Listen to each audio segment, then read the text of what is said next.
Balita mula sa Batangas, nakatutok ang City Disaster Risk Reduction and Management Office at Engineering Office ng lokal na pamahalaan ng Calaca City upang tukuyin ang lawak ng pinsala na dinulot ng lindol na naranasan kaninang umaga. Ang command center ay nakatalaga sa City Hall upang i-monitor ang mga susunod na kaganapan at upang maging handa ang mga kawani na magbigay ng assistance kung kinakailangan. Sa kasalukuyan ng lahat ay maayos at patuloy ang pag-monitor at nakikipag-ugnay sa mga national agencies para sa anumang hakbangin.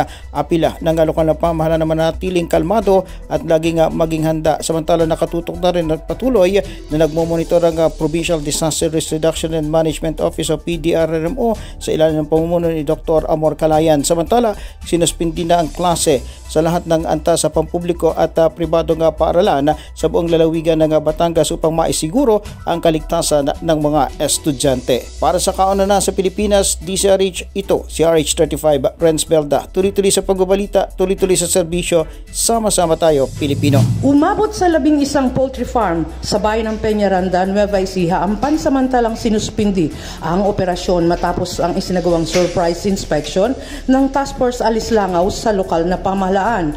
Nakitaan kasi ng mga langaw at uod sa loob mismo ng poultry farm at ito ay isa sa mahigpit na ipinagbabawal at paglabag sa mahigpit na ordinansa ng LGU. Dahil dito, agad na ipinatigil ng LGU ang operasyon ng poultry farm na tatagal ng 45 araw bilang parusa sa unang paglabag sa Presidential Decree 856 o Code of Sanitation of the Philippines. At kapag naulit ay ang pagpapabaya ng may-ari sa pangalawang pagkakataon ay kakanselahin na ang business permit nito. Bukod sa nakitaan na matinding langaw at uod, nadiskubre din ng LGU na may mga poultry farm din na nag-ooperate na walang business permit mula sa munisipyo kung kaya't agad itong ipinasara. Kung may mga nasuspindi, meron din namang mga poultry farm ang nakitaan ng malinis at walang langaw.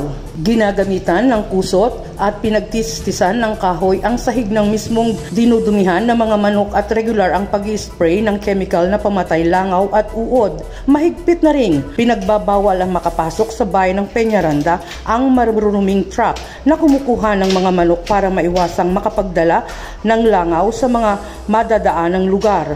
Maayos namang tinanggap ng mga poultry farm manager ang suspension mula sa LGU. Dito, binibigyan naman ng LGU mga poultry owners ng isang araw para ma-harvest at ma-dispose na ang kanilang mga alagang manok. Narito ang naging pahayag ni Mayor Joey Ramos ng Peñaranda. So kayo, suspindihin namin ng isang grow or 45 days yung sa may-ari.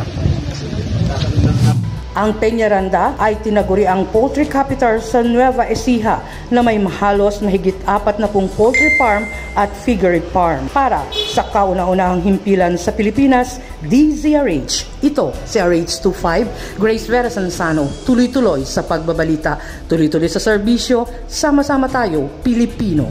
Formal nang naghain ng reklamo sa korte sila Dagupan City Vice Mayor Brian Cua at mga minority councilors ng lungsod laban sa tatlong konsehal na sila Irene Lim Acosta, Red RP Mejia at Alfie Fernandez, miyembro ng 7 majority dahil sa ginawang panggugulo sa naganap na regular session noong October 10 kung saan pinagmumura at siniguan pa nila Acosta, Fernandez at Mejia si Vice Mayor Brian Cua nang hindi makalusot ang kanilang mosyon na pagharang sa naipasa ng 2023 budget noong October 3. Inagawan pa ni Mejia ng microphone si SP Secretary Ryan Rabanso upang hindi nito makapagsalita at ipinasara ang pintuan ng sangguniang panglungsod. Ayon kay Vice Mayor Cua, hindi sila sumusunod sa parliamentary procedures. Ilan sa mga kasong isinampay ang illegal detention, operation at islander. Sinusubukan pa nating makuha ang panig ng mga kinasuhang konsehal.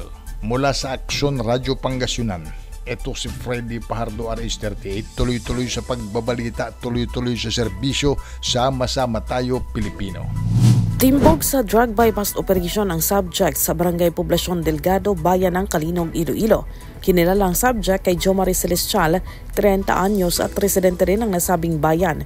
Ayon kay Police Major Miles Giron, ang hepe ng Kalinog Municipal Police Station, mahigit isang buwan rin ang ginawang pagmanman kay Celestial bago nila ikinasang operasyon. Nabilhan niya ng isang bulto ng shabu ang subject sa halagang 25,000 pesos. umabot sa 600 grams ng illegal drugs na may standard drug price na 4.8 million pesos ang kabuuang nakuha kay Celestial. Ayon pa sa pulis galing sa Iloilo City ang supply ni Celestial. Tumanggi naman ang subject na ibunyag ang kanyang supplier ayon kay Major Jeron. Mula sa Action Radio Iloilo, ito si Grace Bravo. Tuloy-tuloy sa pagbabalita, tuloy-tuloy sa serbisyo, sama-sama tayo, Pilipino. Balita mula sa Bicol, natagpuan na pasado 1:00 ng hapon kahapon ang isang asul na drum na may laman ng manog buto ng isang tao sa bahagi ng pier site sa Barangay Talisay sa lungsod ng Sorsogon. Ayon sa ulat ng kapulisan, isang mangisda na namana na sa lugar na diskubre nito ang drum na nakalubog sa tubig. Kagad itong iniaon at ilang mga kasamaan nito at dito na diskubre ang buto at kalansay ng isang tao. Kagad in-inspeksyon ito ng mga otoridad at dito na nakumpirma na kalansay ng isang tao na nakabalot pa sa semento sa loob ng drum. Sa ngayon, nagpatuloy pa ang forensic investigation ng mga otoridad upang matukoy ang pagkakilanlan ng naturang kalansay. Para sa MBC Network News, Roel Saldico, tuloy-tuloy sa pagbabalita, tuloy-tuloy ang serbisyo, sama-sama tayo, Pilipino.